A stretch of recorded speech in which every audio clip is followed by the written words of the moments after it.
croit souvent que les reines, ces silhouettes figées dans les portraits officiels, ces icônes parées d'or et de soie, incarnaient la pureté, la beauté, l'élégance parfaite.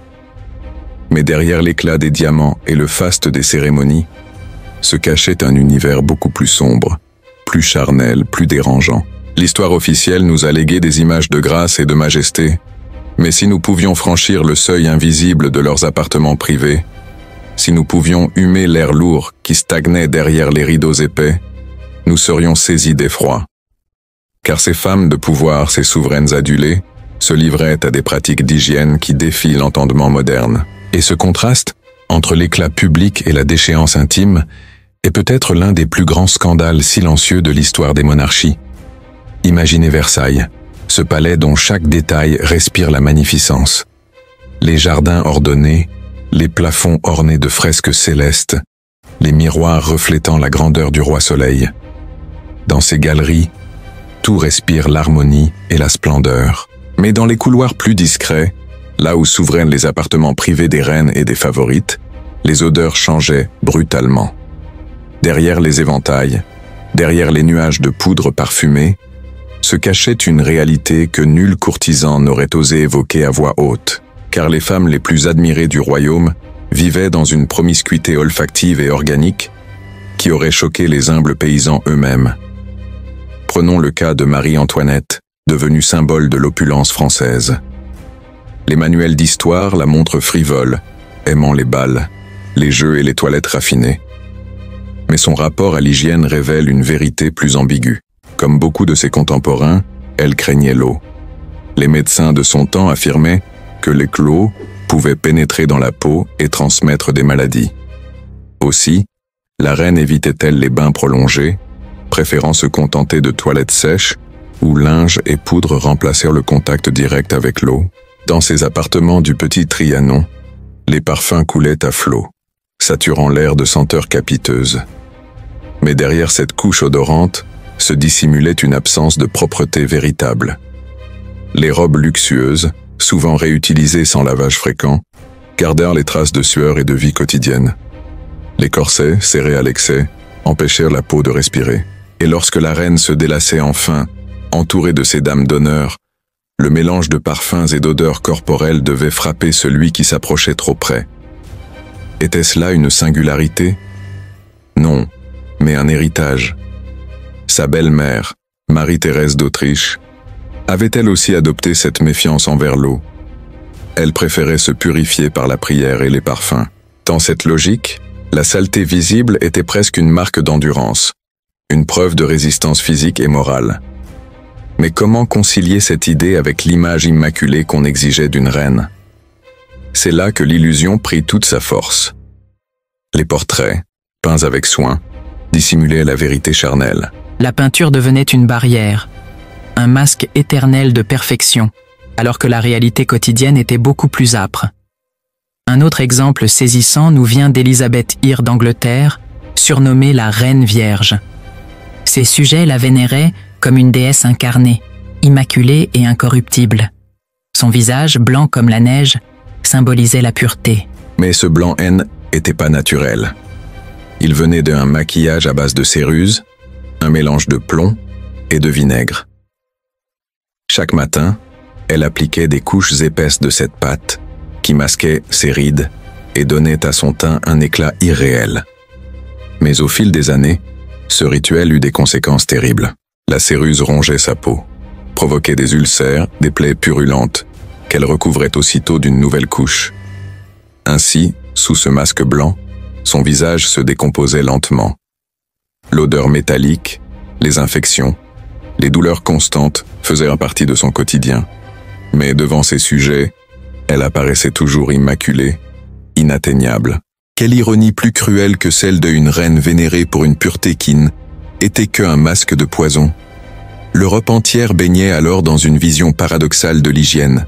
L'eau était soupçonnée de transmettre la peste, de fragiliser le corps, d'ouvrir des portes invisibles à la maladie. Ainsi, beaucoup de reines se contentaient de parfums et de linge. Madame de Montespan, favorite de Louis XIV, se baignait rarement. On raconte qu'elle utilisait tant de parfums et de poudre elle laissait derrière elle une traînée entêtante. Ses draps, rarement changés, portaient les traces de son intimité avec le roi. Et pourtant, elle dominait la cour, imposait ses caprices, fascinait par son esprit. Mais combien de courtisans retenaient leur souffle en s'approchant d'elle, tout en feignant l'admiration? La situation était parfois encore plus extrême. Isabelle la catholique, reine d'Espagne, fit un vœu solennel. Elle ne se laverait pas tant que Grenade ne serait pas reconquise. Ce vœu dura des années. Ses vêtements, portés sans interruption, se collaient à sa peau. Les coutures s'imprégnaient de crasse et de sécrétions. Lorsque ses habits étaient enfin retirés, il fallait parfois les couper tant ils adhéraient au corps. Et pourtant, cette reine est célébrée comme une sainte, une figure de pureté et de dévotion. Le contraste est saisissant. Plus elle s'élevait spirituellement, plus son corps devenait prisonnier de la crasse matérielle. Ces exemples ne sont que des éclats d'un miroir plus vaste. Derrière chaque reine, chaque duchesse, chaque impératrice, se cache une vérité intime où l'hygiène, ou plutôt son absence, révèle une autre facette du pouvoir. Car dans ce refus du lavage, dans cette exaltation du parfum, dans cette transformation du corps en masque, il y a une logique cachée. Le corps royal n'était pas un corps ordinaire.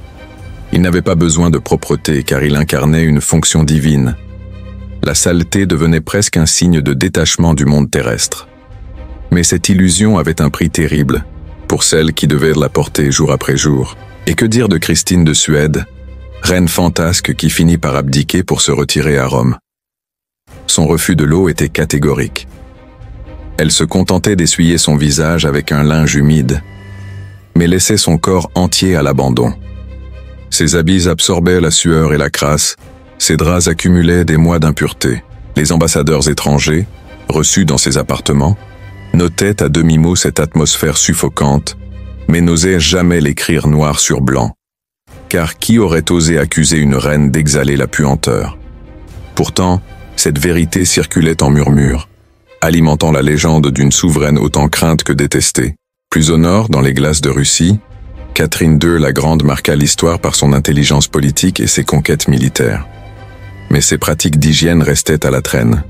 Ses draps, rarement lavés, servaient à accueillir successivement ses nombreux amants. La chaleur des palais, combinée à l'absence de ventilation et de nettoyage, créait une atmosphère étouffante, où l'odeur devenait partie intégrante de l'expérience intime. Ses proches savaient qu'à approcher la tsarine impliquait de pénétrer dans un univers où le luxe et la puanteur coexistaient sans honte. Cette ambivalence ne diminua pas son prestige, mais elle révèle l'écart immense entre l'image politique et la réalité charnelle. Les récits se multiplient et se ressemblent, dessinant un tableau presque cauchemardesque des pratiques d'hygiène royale. On pourrait croire que ces excès n'étaient que le fruit d'ignorance médicale, d'un autre temps. Mais il y avait aussi une dimension symbolique.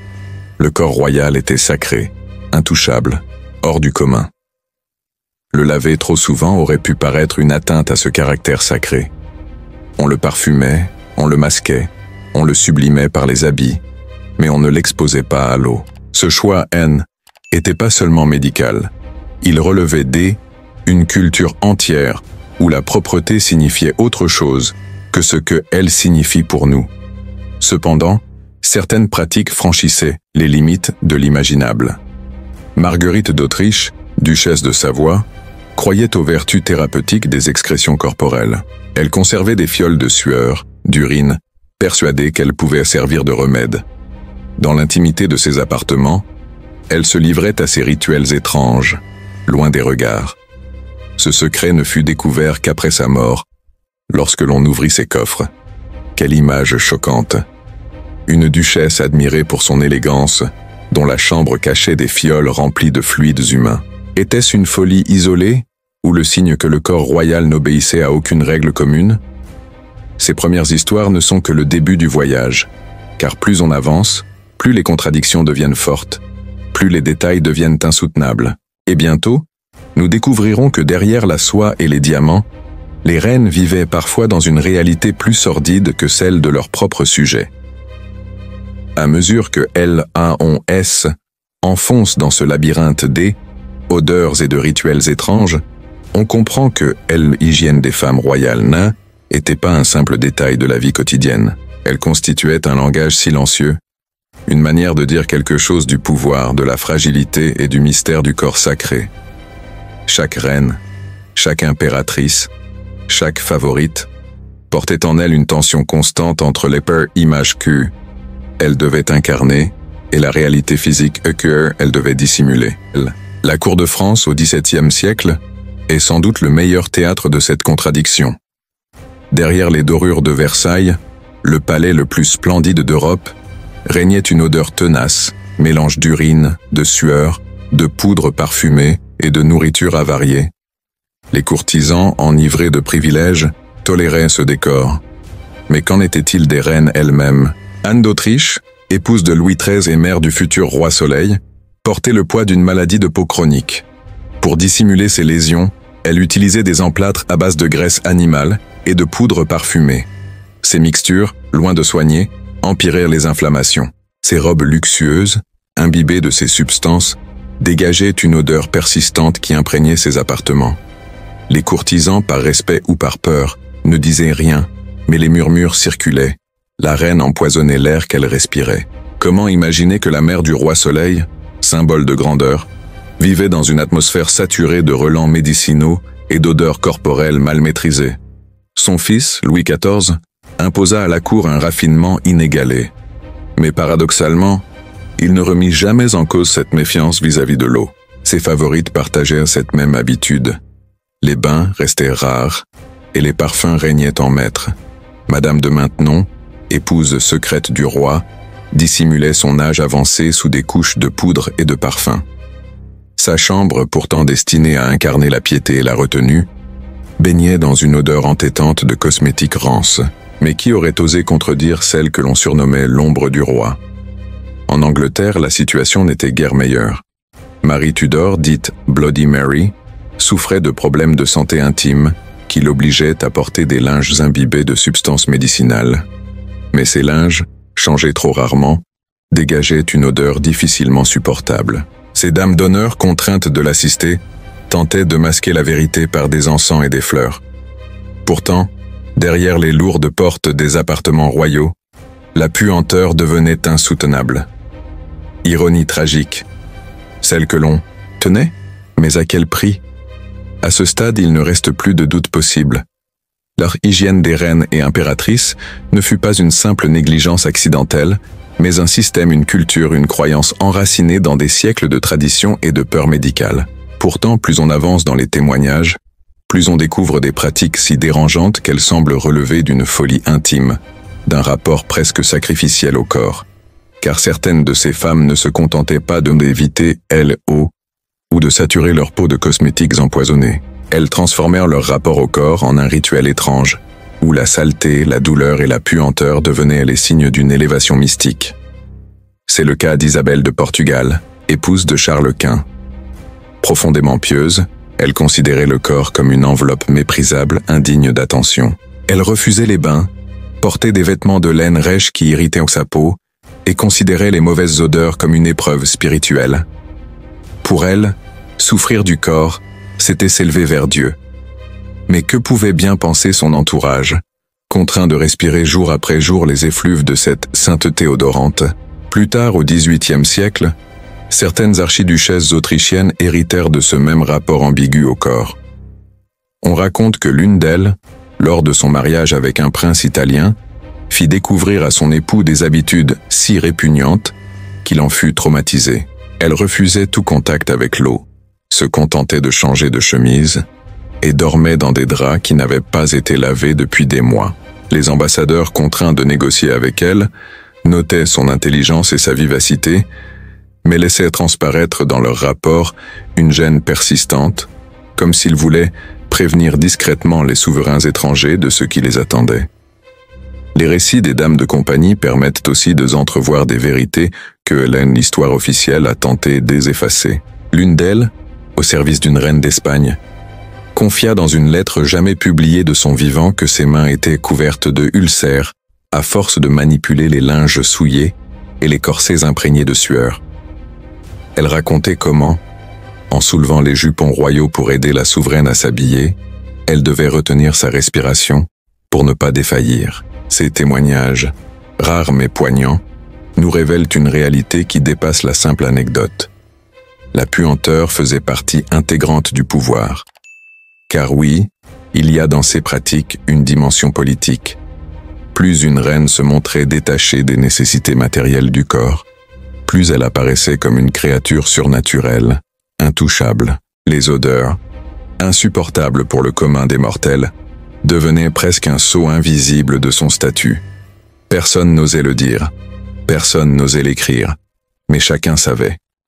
Approcher une reine, c'est était pénétré dans un univers où la magnificence visuelle se doublait une agression sensorielle invisible.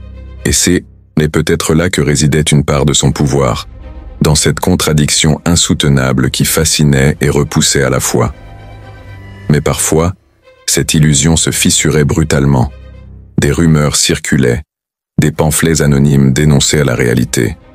On raconte qu'à la cour de France, un libelle diffamatoire décrivit une favorite comme « plus puante qu'un égout ». Le texte, aussitôt interdit, fut brûlé, mais quelques exemplaires circulèrent en cachette. Ces murmures, ces éclats de vérité, suffisaient à fissurer l'image des reines.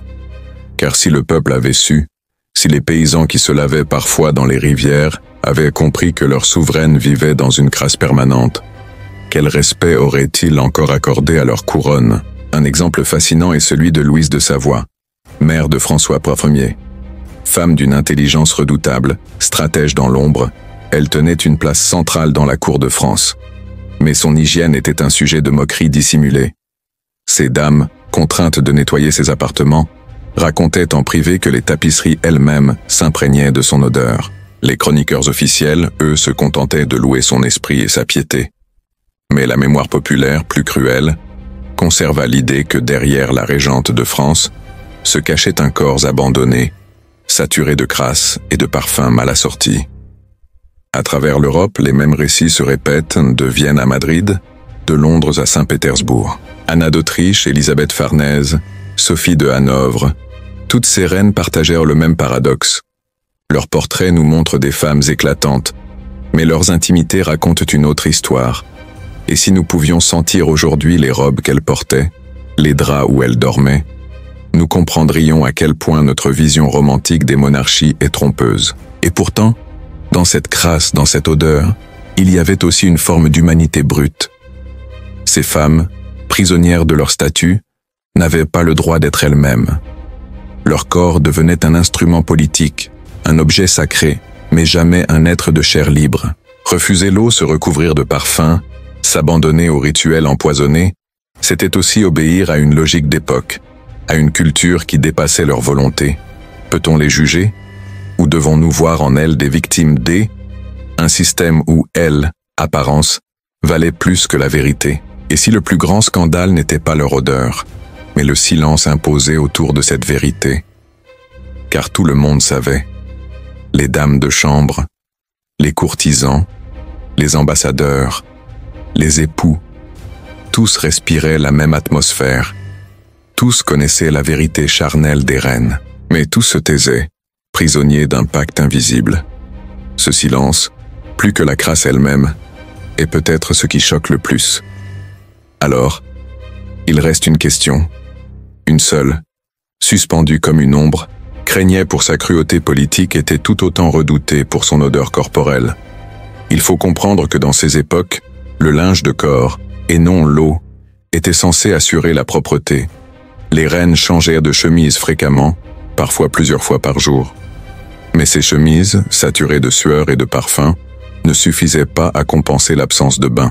On croyait que frotter le linge sur la peau suffisait à éliminer la saleté. Ainsi, une reine pouvait se considérer propre en changeant de chemise, même si son corps n'avait pas vu l'eau depuis des mois. Ce décalage entre perception et réalité forgea un univers où les odeurs devinrent la toile de fond invisible de la vie de cour. Plus dramatique encore fut le cas d'Henriette Marie de France, épouse de Charles Ier d'Angleterre.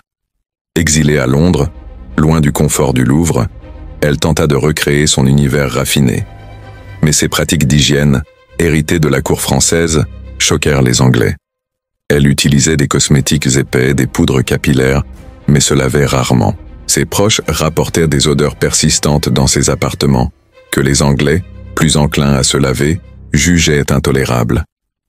Ce choc culturel contribua à son impopularité, au point que certains pamphlets hostiles, elles, accusaient de répandre la corruption jusque dans les airs qu'elle respirait.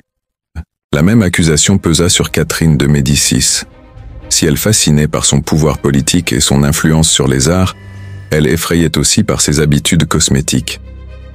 Elle utilisait des parfums lourds, à base de musc et d'ambre, qui masquaient à peine la sueur accumulée sous ses robes de velours. Mais le plus terrible était son recours à des crèmes empoisonnées, à base de mercure, pour conserver un teint éclatant. Peu à peu, son corps devint prisonnier de ce poison lent, tandis que son entourage devait supporter l'odeur métallique et sucrée qui émanait de sa peau. Était-ce cette odeur qui inspira les rumeurs de sorcellerie qui l'entourèrent toute sa vie?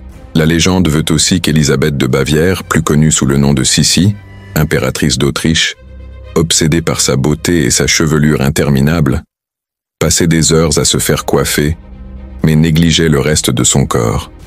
Ses bains, parfois réalisés dans du lait ou du vinaigre de vin, laissaient des résidus malodorants. Ses appartements, saturés de l'odeur de ses cheveux traités avec des huiles rances, trahissaient une obsession esthétique qui occultait l'hygiène véritable. Ces dames d'honneur, épuisées par ses soins capillaires interminables, la surnommaient parfois la prisonnière de sa chevelure. Mais qui aurait osé rappeler à l'impératrice que ses cheveux brillants ne suffisaient pas à masquer les odeurs du corps? L'histoire de ces femmes est aussi celle de leurs servantes, témoins silencieuses de réalités qu'elles ne pouvaient jamais raconter. Car derrière chaque reine, il y avait des dizaines de femmes de chambre, contraintes de manipuler des linges souillés, des pots de chambre débordants, des draps imprégnés de sueur. Leur silence était acheté par leur loyauté ou imposé par la peur, mais dans les couloirs, elles échangeaient parfois des regards éloquents, comme pour partager le fardeau de ce qu'elles devaient endurer. Ces témoins invisibles savaient mieux que quiconque que la grandeur des reines reposait sur un socle d'une odeur insoutenable. Et que dire des habitudes alimentaires qui accentuaient encore le problème? Les reines consommaient des mets lourds, des viandes en sauce, des épices fortes. Leur haleine, rarement rafraîchie, pouvait devenir fétide. On raconte que certaines préférèrent mâcher des clous de girofle ou des herbes aromatiques, mais cela ne suffisait pas. Les baisers royaux, tant redoutés que désirés, devaient parfois être des épreuves pour ceux qui les recevaient. Derrière le protocole, le parfum de la chair vivante imposait sa loi. Ce constat soulève une question troublante. Les rois, leurs maris, toléraient-ils vraiment ces pratiques? Ou bien étaient-ils eux-mêmes prisonniers des mêmes habitudes? Dans bien des cas, la réponse est claire. Les souverains partageaient cette même méfiance de l'écho et cette dépendance au parfum. L'intimité royale n'était donc pas le théâtre d'un seul corps mal lavé, mais de deux, se rejoignant dans une odeur commune, presque rituelle.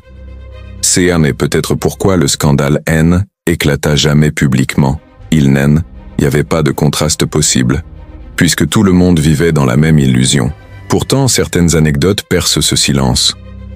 On rapporte qu'un ambassadeur vénitien reçu à la cour d'Espagne faillit s'évanouir en approchant la reine. Ces lettres, codées pour éviter la censure, évoquent un parfum d'un autre monde, mélange de sainteté et de corruption. Était-ce une manière diplomatique de dire que la reine empestait? Les archives ne nous donnent pas de certitude, mais la suggestion suffit à deviner ce qu'il dut endurer. Un autre récit, plus tardif, concerne la tsarine Anna Ivanovna de Russie, connue pour son excentricité. Elle faisait venir de Sibérie des bains glacés dans lesquels elle plongeait rarement, mais qu'elle laissait pourrir dans ses appartements. Ses courtisans, contraints d'assister à ses caprices, devaient respirer l'odeur de l'eau stagnante mêlée à la sueur impériale. Ce spectacle grotesque, loin de diminuer son autorité, renforçait l'aura d'une souveraine imprévisible, dont l'hygiène même devenait un instrument de pouvoir. Ce qui frappe dans toutes ces histoires, c'est la récurrence du parfum comme masque universel. L'odeur naturelle, jugée insupportable, devait être recouverte à tout prix. Mais à force de superposer les couches de musc, d'ambre, de fleurs d'oranger, on obtenait un mélange étouffant qui ne trompait personne. Les reines devenaient des encens vivants, des statues odorantes, mais leur chair, dessous, continuait de se décomposer lentement. l'illusion, au-dessus de ces récits? Et si cette vérité n'avait pas disparu? Et si, derrière certaines figures modernes, derrière les visages impeccables que l'on admire aujourd'hui, subsistait le même secret, soigneusement dissimulé? Après tout, les parfums existent toujours. Les illusions persistent.